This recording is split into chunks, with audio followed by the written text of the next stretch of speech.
Yo, yo, yo. I'm Candy B. This is candibknittin.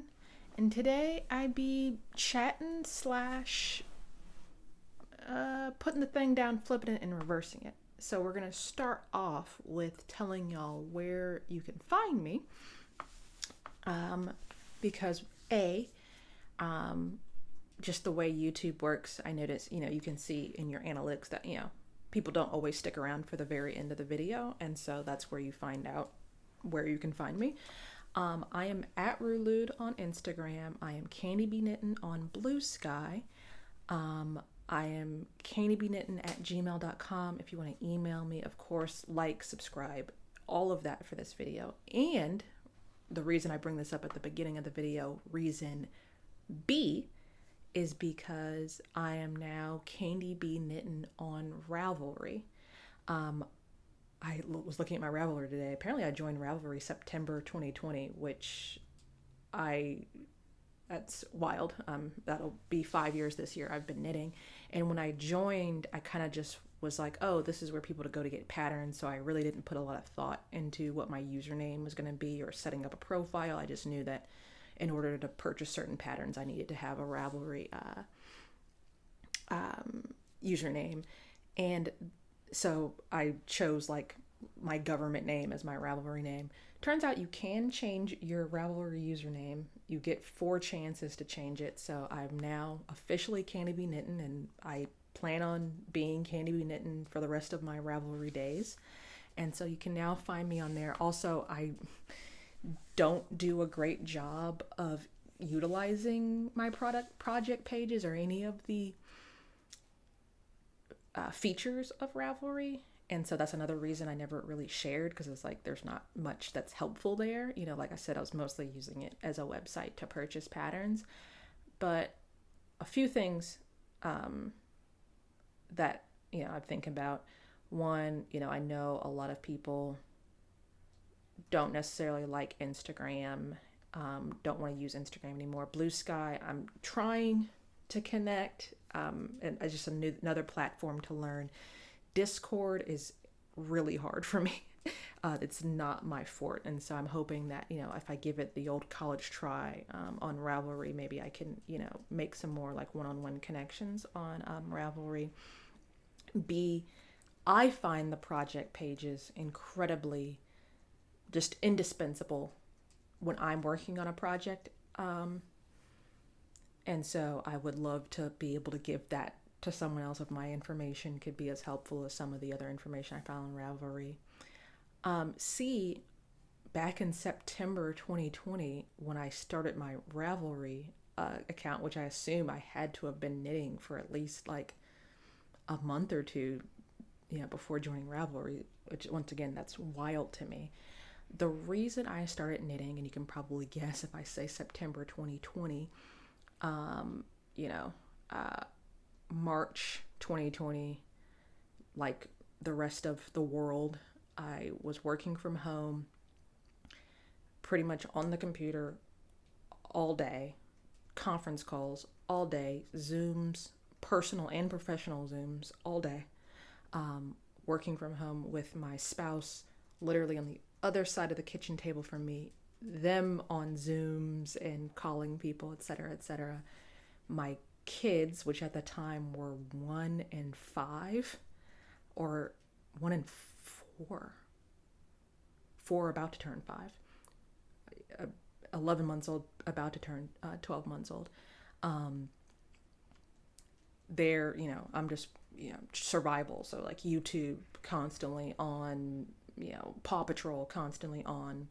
And so it was just like all day noise, technology, wires, all the stuff all day. And it got to be like, 8 o'clock, 9 o'clock at night. And I'm just like, I actually don't want to watch Netflix right now. I don't want to play video games right now. I just need to sit in silence. And the allure to knitting was a part of that, of like, I want something low tech that I can do to help with, kind of deregulating at the end of the evening. And so the idea of then getting on a computer and typing up my projects and weighing yarn and, following stats and stuff like that after a full day of working what became during that time period a 9 to 9 office job was not in the cards for me. And I don't usually bring up like personal stuff unless it is, relevant to my knitting, but hobbies, personal life, those things kind of intermesh. And very recently, I have resigned from my full-time 9 to 9 office job, and I am now a full-time stay-at-home parent.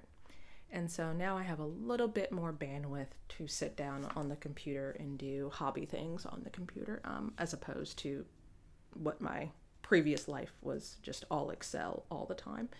And so now, I talked about like my little 30 minutes a day I've been doing, of like things that, like mending or winding yarn and washing things. Now I'm spending that time setting up my Ravelry, going back to old projects. Luckily, I have my Instagram, which is a pretty good record of like my bigger projects. I have some notebooks that I kept track of, that I actually kept because I was like, oh, do I really need these notebooks? I was like, that's another reason too why Ravelry is becoming more and more relevant. Knitting for nearly 5 years, I've forgotten a lot of the stuff. Like, I'm like, oh, I remember that. I can go back and look at that. And, I was knitting a lot for myself when I first started out. And now I'm just like, I've knit stuff that I've given away that I won't ever see again. And I kind of would like a record of that somewhere. And so that's another reason why I really want to utilize Ravelry a little bit more. And there's a lot of I feel like there's some local yarn shops that like teach Ravelry classes, because there is a lot on there. You can track your spending, you can chart. I don't think, maybe if like I want to get started with some of the projects I have going right now. It's mostly going to be for projects. I don't really want to sit down and put my stash in there just because I have so many individual skeins and scraps and stuff. But maybe as like new whole skeins come in, or if I get a whole sweaters quantity, I'll put it in there, because it is interesting to see like, oh, you can put in like when you bought it, how much money you spent on it, what store you got it from, and some of that stuff could be very, very interesting and helpful down the line. You can also track your spinning projects, which I haven't even gotten there yet, and I think that's going to be even more helpful, because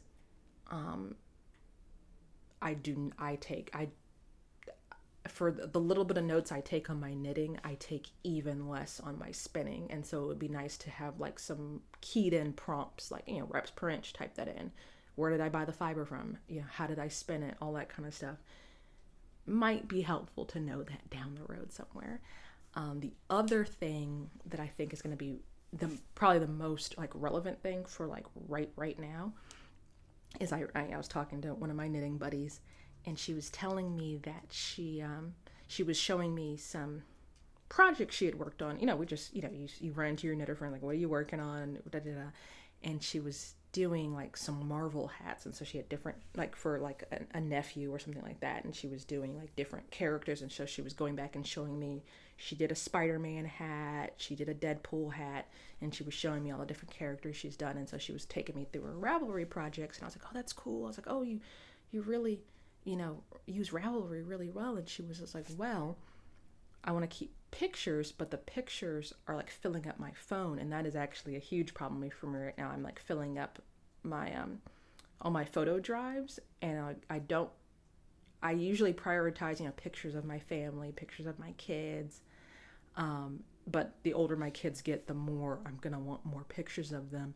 But I also would like to keep pictures of some of my knitting.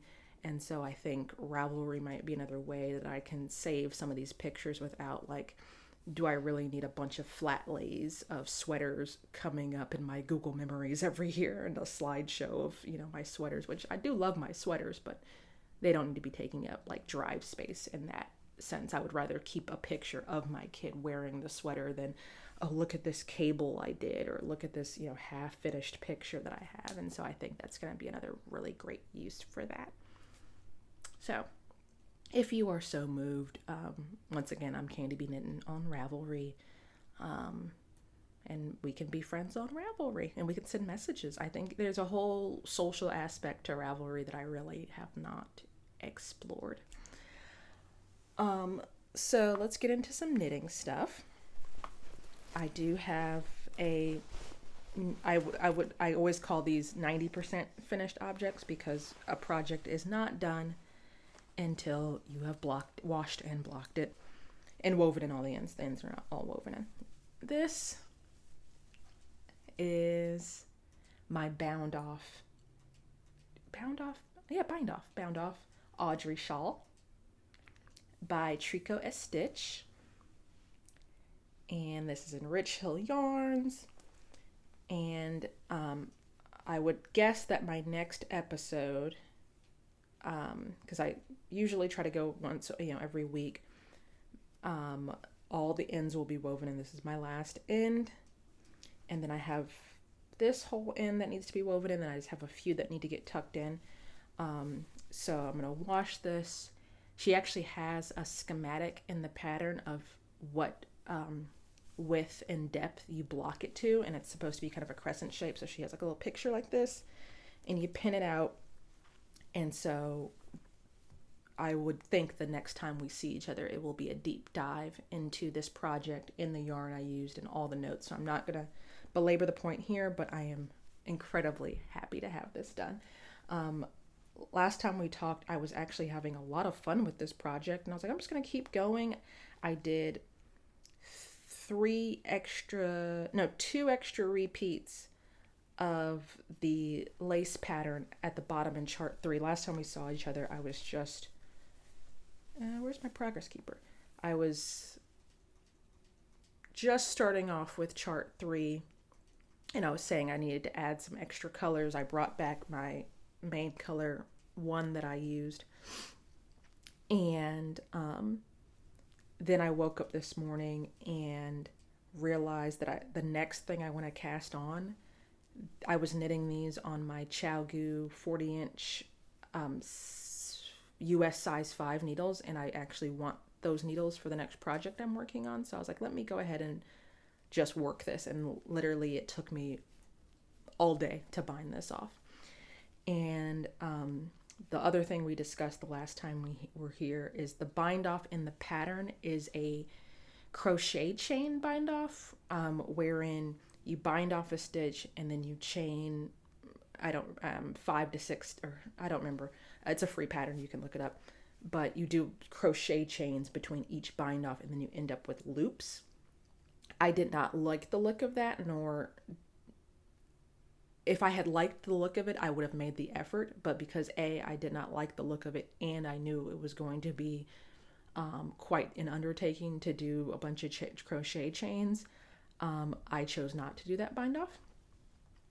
And instead, I did my very first picot edge bind off.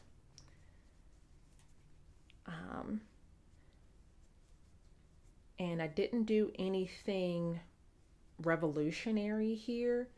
I did end up with like an odd number of stitches at the end.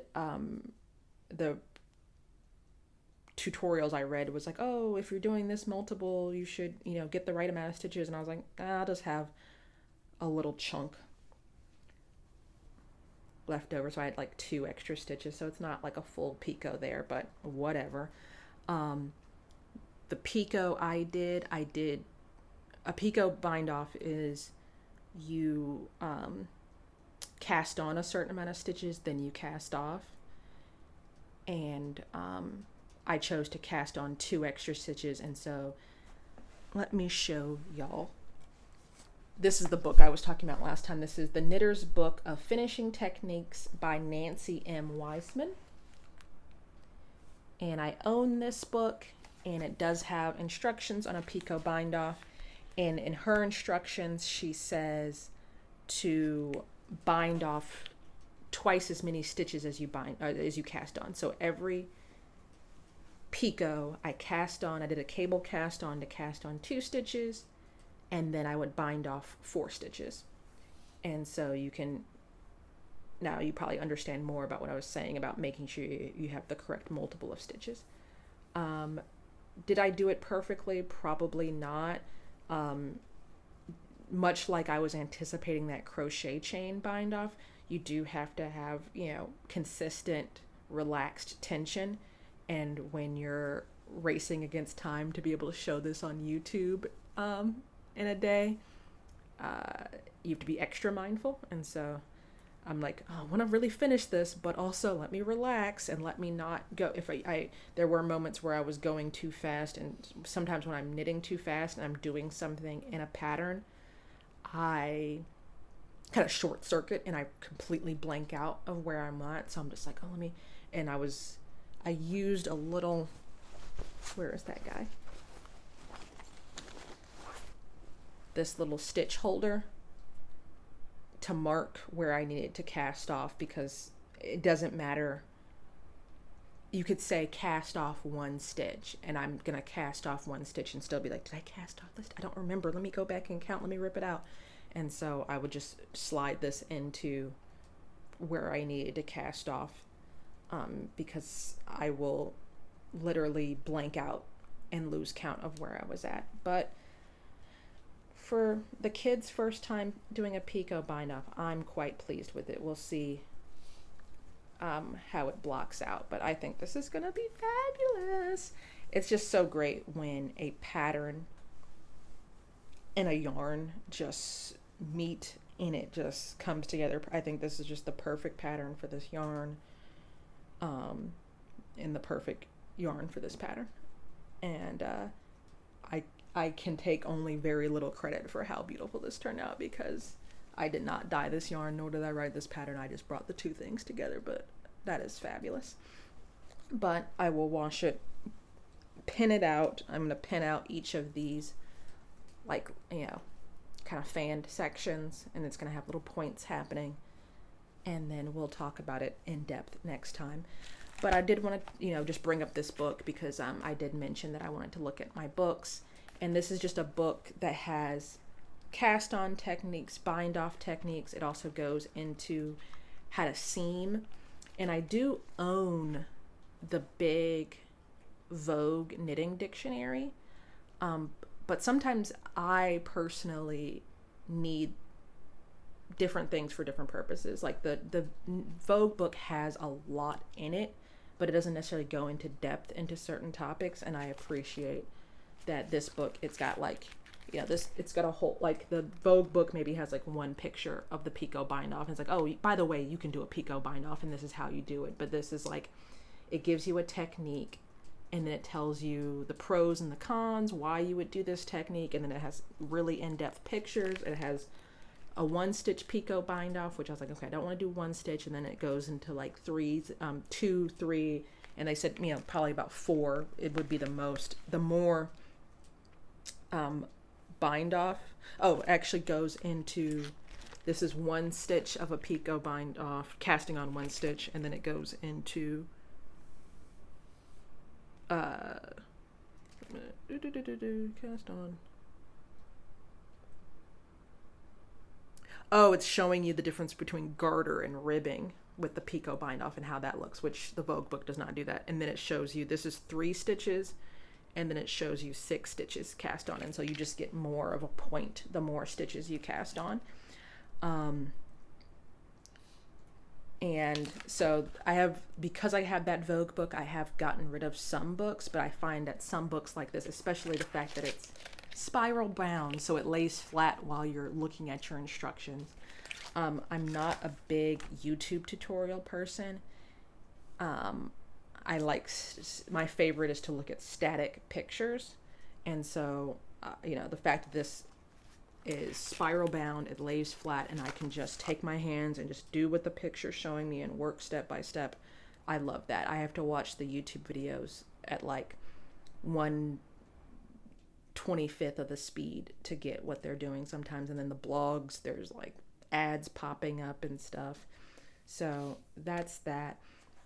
at the end of the last episode, I had brought up a couple of books that I'm reading from the library, and I thought I would kind of go more into detail in that. And the first one is I am currently reading Yarnitecture by Jillian Marino. That is like the spinner's go-to book. As the subtitle is How to Spin to Get the Yarn You Want, and Jillian Marino is, you know, the tops as far as spinning instructors, and so far so good. It is very dense, and so I'm reading it from the library, so I'm probably just gonna, and I have like 21 days on, is it Hoopla or whatever.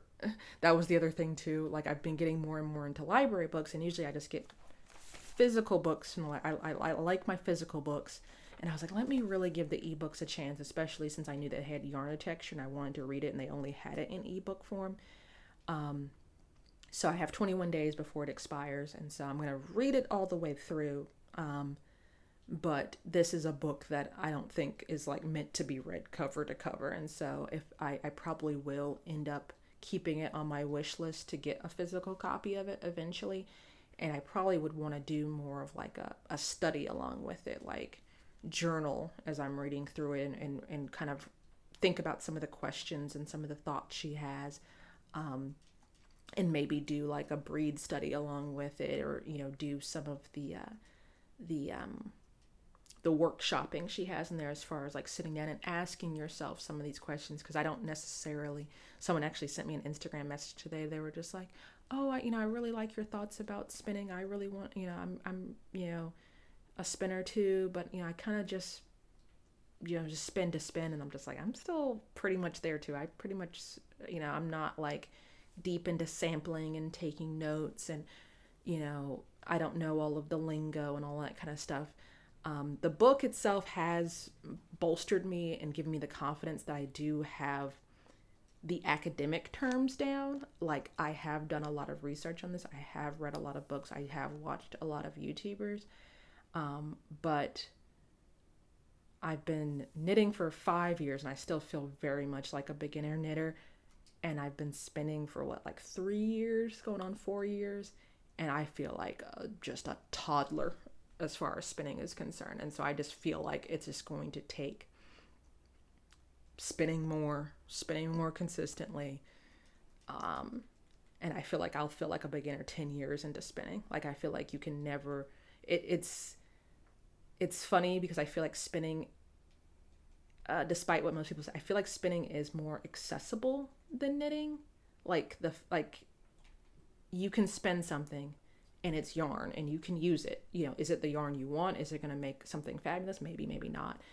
So like the entry point to it isn't as scary as some people would have you think, but the leap between, being here as a spinner and being here as a spinner is like massive to me personally. And so I just feel like it's just going to take doing more, learning more, practicing. I feel like once I got the knits and the purls down, I'm unstoppable.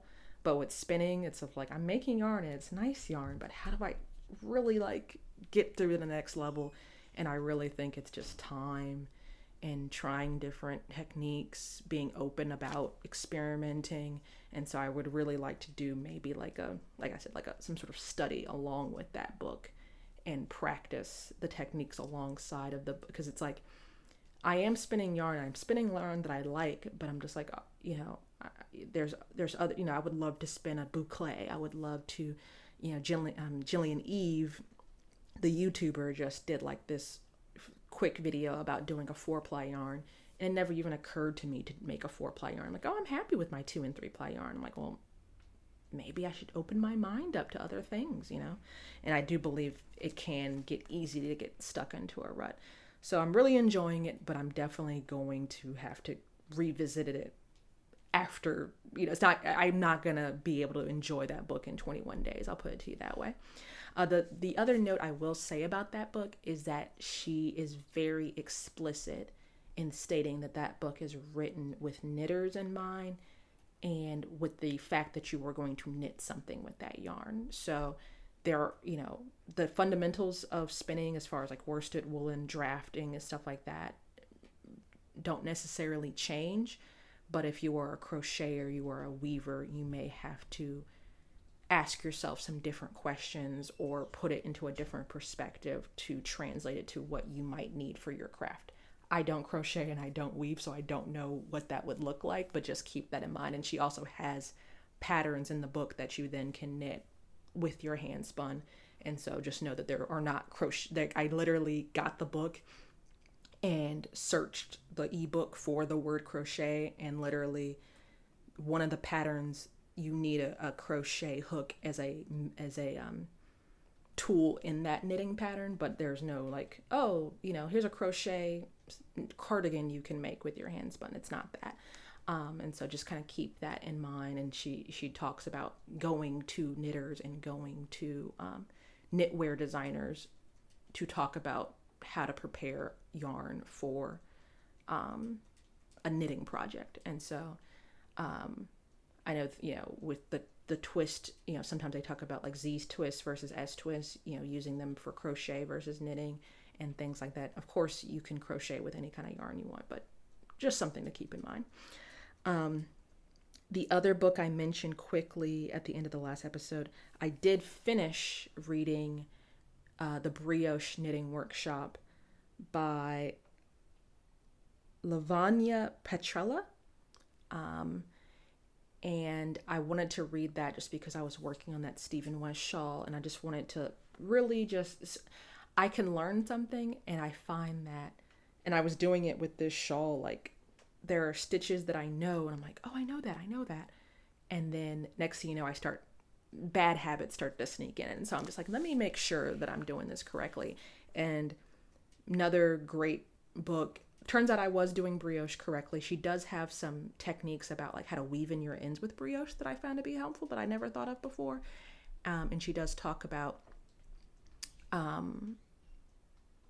increasing and decreasing techniques that I didn't need for the Stephen West pattern. But the thing I like about that book is that there's like massive pictures, and she shows you English knitting versus continental knitting for every brioche technique. And then about the second half of the book is just brioche patterns if you wanted to knit something in brioche. So I didn't really need that part of the book, but just going to a very basic book and kind of shoring up my thought process was very helpful. So if you've never knit brioche before, or you need some entry with brioche, highly recommend. Or if you really, really like knitting brioche, she takes you through the paces. And so there's a pattern that uses, the first thing with brioche is it's two-sided. And so she starts off with two-color brioche because that's easier to see your stitches that way. Then she takes you to a one-color brioche pattern. And there's a cowl, so there's no increasing or decreasing. Then she takes you to a hat where there is some decreasing, etc., etc., etc. And so if you like brioche or you want to up your brioche game, highly recommend. The other thing I really like about that book is that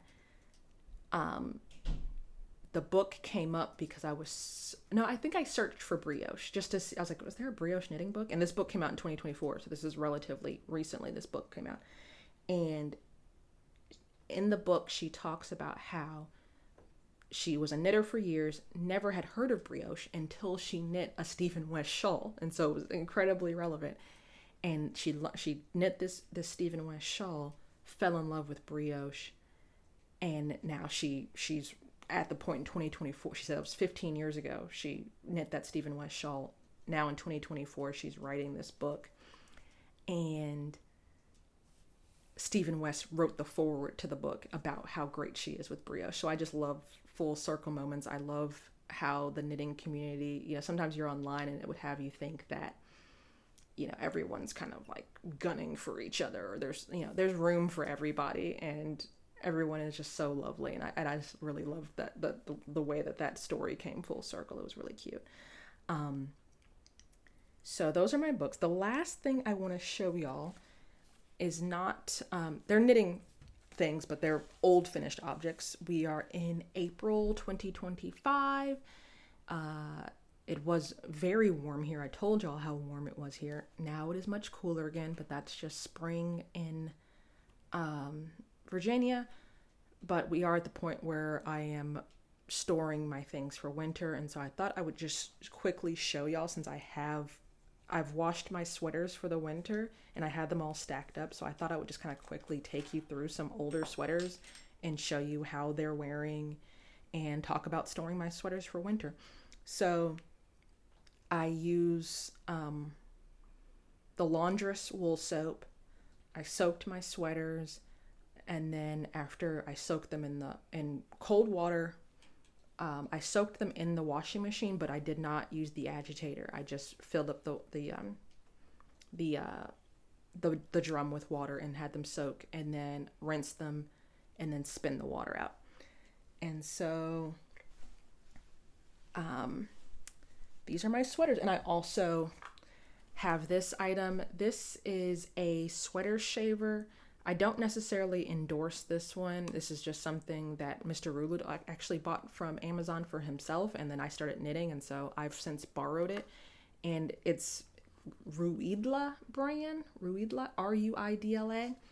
I'm assuming you can, if you type sweater shaver into Amazon, a million things come up. You can use an actual razor blade. Coco Knit sells sweater shavers. There's all kinds of things you can use. So I'm not saying that you need to go out and buy this, but I did use this to get all the pills off my sweaters too. I'm not super against pills. I don't like them around my cuffs and stuff, or in certain colors of yarn, because they kind of get kind of grimy after a while. But eventually things will pill. Speaking of that, I have also noticed a trend where, like, my heavier sweaters, I pretty much have one a year since I started knitting. So this one, probably the first couple of years I was pretty nervous, and I knit a lot of like t-shirts and summer tops and stuff. And so this was my first sweater I knit for myself, and I started this one in 2021 into 2022. Yep. So, and this is the rustic worsted base from Neighborhood Fiber Co. They don't do this base anymore, but the concept here, the takeaway here, is that this is a single ply worsted weight yarn. So you can probably tell this is quite pilly and quite fuzzy.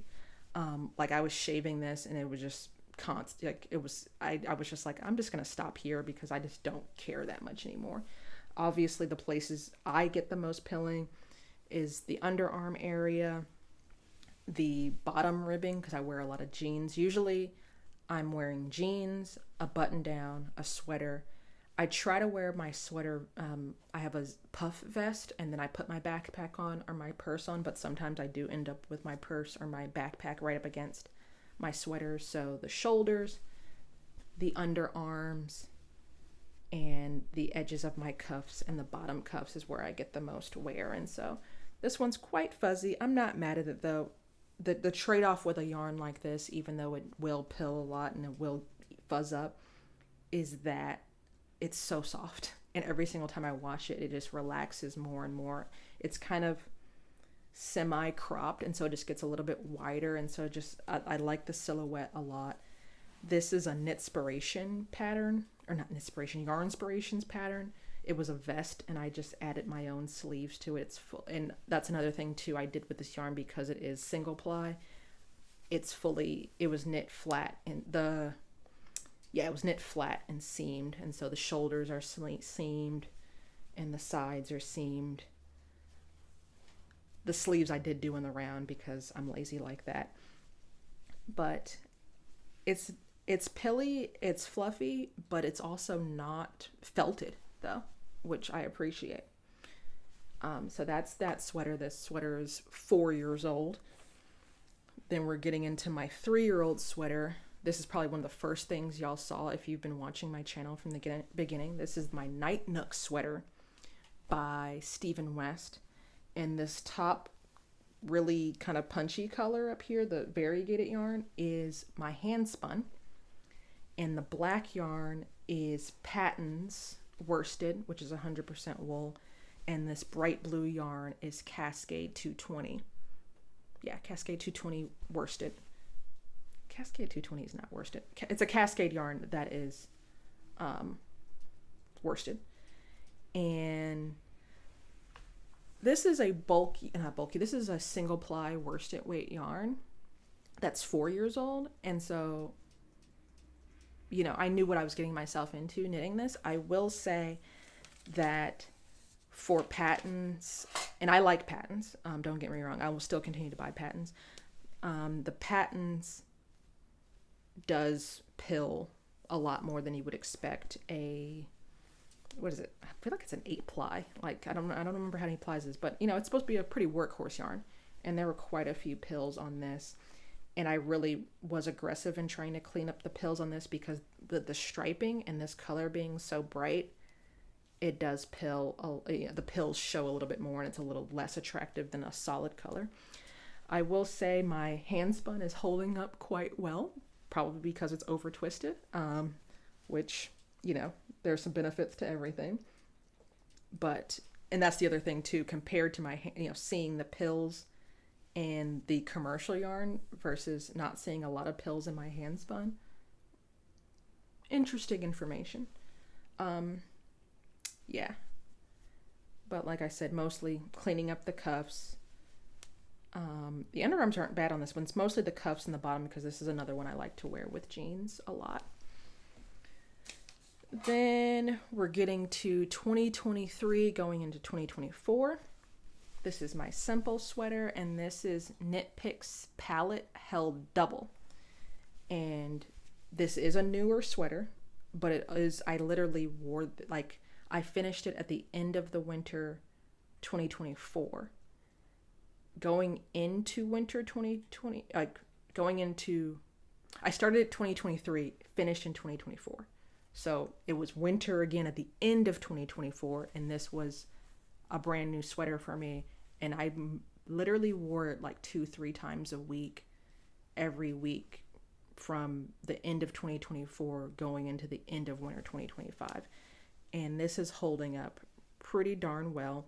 I have heard people complain that Knit Picks palette pills quite a bit because it is a 2-ply fingering weight yarn, but this is also held double for a DK weight gauge, and it's quite stiff in its fabric. And so I expect that this will continue to do very well for me. The underarms are a bit felted, which I don't really mind because it just kind of covers up where there's maybe little holes of where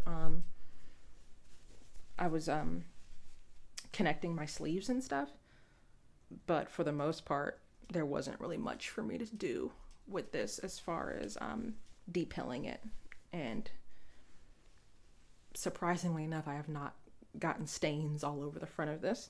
I do also sometimes I have a little bit of pilling in the front just because my front can sometimes rub against things, but good stuff. And then last but certainly not least, this is my newest sweater, and so I would not expect this to have a lot of wear and tear. And so this was end of 2024, finished this in 2025.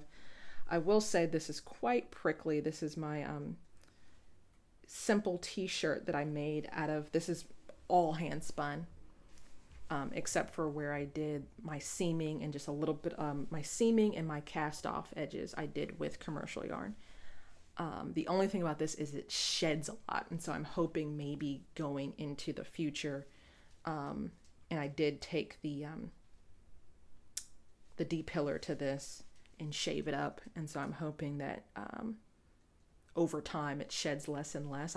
When I washed it, I kind of snapped it really good when it came out to get any extra fibers off, because it's just like, this is like, the gray is this Navajo churro, and it just had like a lot of guard hairs in it, and so I'm constantly picking guard hairs out of it, and I'm still shaking out fibers from it. And so, but much like my Night Nook that has a little bit of hand spun in it, very tightly spun, and so I think I'm good to go as far as pilling is concerned. But I probably won't know much about this sweater because I finished it maybe January, February, and only was able to wear it a handful of times. I did wash it again just in case, because you don't want to store dirty sweaters, even if, I only wore it a couple times. So we'll see next spring how this is holding up. And so that's all I wanted to show you. These, I had been putting my sweaters in a bin But between myself and my kids are getting older, they have more things they're holding on to. I actually am out of space in my bins, and so I need to figure out. I think they're just going to end up on my top shelf in my closet, which I think is going to be fine. I have like cedar in my closet, and I try to keep things clean in there, and I think it's going to be fine because I do have a window in my closet too. And so I'm hoping that there's like this debate as to whether or not you should store your sweaters like sealed in plastic. You know, you seal them and then it's like, oh no, air can get in and the bugs will stay out. But then if a bug does get in, they're trapped in the dark, and that's where they kind of thrive, especially if your sweater is not as clean as you thought it was. And so, you know, maybe it's for the best that they don't end up in the plastic bin this year, and they're on the shelf. And, you know, if they're on the shelf too, I can see them, and maybe every month or so just kind of shake them out, get some light on them, and make sure there's nothing chilling in my closet. But yeah, right now my whole bedroom is just full of winter clothes that don't really have a home right now because I don't have, you know, the older the kids get, the more space they take up, it seems. But I'm going to end it there. I said a lot at the beginning, but in case you missed it, at Rulude, candibknittin@gmail.com, candibknittin on Blue Sky, candibknittin on Ravelry.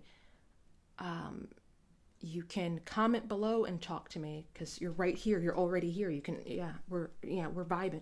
So if you like this video, subscribe, like. If you didn't like this video, subscribe and like. Who cares? Comment below about anything you heard today. Are you reading any good knitting books lately? Have you washed all your sweaters from the winter? Are you going into winter because you're in the southern hemisphere? Let me know. And until the next time, peace.